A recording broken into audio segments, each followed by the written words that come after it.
principu sem z vami pol leta, ampak imam občutek, da vsaj že eno leto živim eno transformacijo.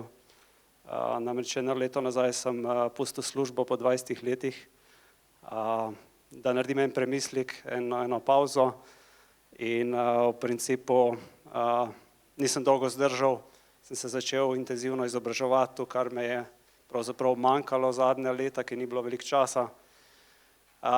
In v bistvu sem pravzaprav začel s tem, da ugotavljam, da mi v poslovnem svetu zelo veliko pomaga ta coaching, ko se pogovarjamo o tem, zakaj sploh neko podjetje potrebuje neko podporo, pomoč, storitev.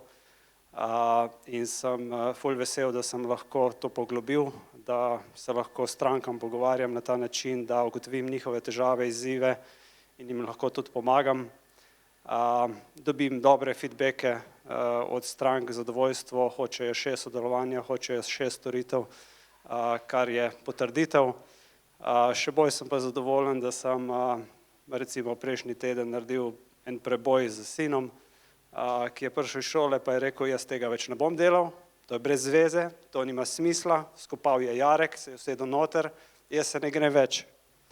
V pol ure nekega pogovora, debate, jaz ne poznam glih dobro vseh tehnik, ampak v pol ure se je obrnil, transformiral, prepisal zvezek za nazaj, mimogrede ugotovil sem, da po enem mesecu sploh še zvezka nima za tisto učno uro. Čez vikend je vse prepisal in gre dobre volje v šolo.